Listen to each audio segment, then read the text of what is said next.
And there you have it, guys. There is Filip Hrgovic calling out the young, hungry Moses Itauma. Okay, and this is what he had to say. He said, "One side is skill, another is heart and chin. He's done a great job until now, but let's do it," says Hrgovic. "We'll see if he has the heart of a warrior."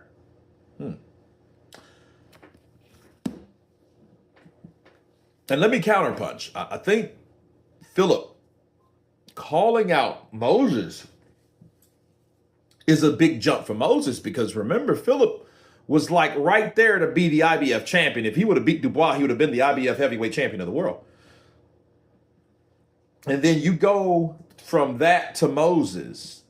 I think what Filip's doing is you fight someone that may be a problem, so you get them now instead of later. Like people claim that Floyd did to Canelo, like, oh, Canelo got better or whatever, but that's a tactic. It's almost like a stalling tactic with promoters. Wait out a fighter and let them get past his prime when they're hot. No, we're not.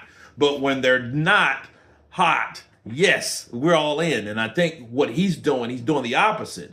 He's trying to catch Moses until before he gets great or really good or in his prime.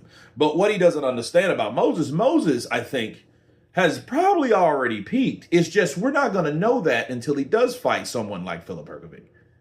I just don't see how that does anything. Yeah, everyone wants a person that's never been beat on their resume. It's nothing like that first one to do it. And it's another thing, it's like that only one to ever do it. But I think for Moses, that would be great for Moses. And Filip Hrgovic, he got to be careful, because Filip just got out of a situation where he was going to sink and fall between the cracks if he would have lost the fight with Joe Joyce.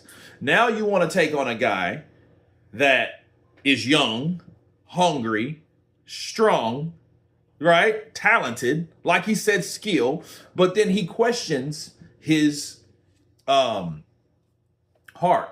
right?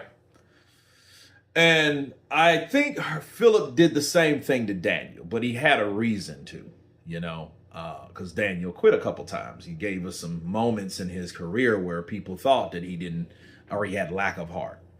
Whereas with Moses, we don't know.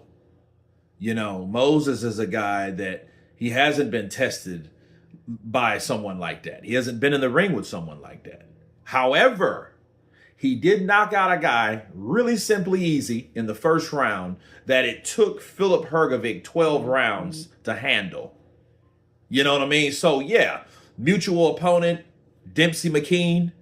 And I think that Filip Hrgovic wanting to challenge Moses, it's ballsy, because he's a young guy, and a lot of times, like people did to Filip, people avoided Filip Hrgovic.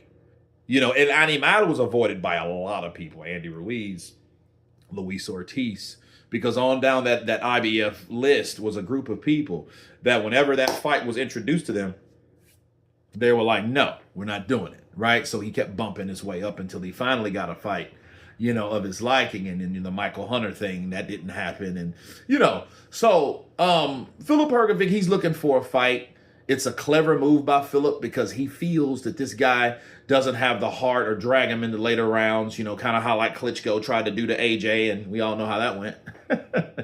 But yeah, I like the idea of the fight. You guys tell me what you think of Filip Hrgovic challenging Moses Itauma. Of course, please subscribe. And you guys been Counterpunch. Peace.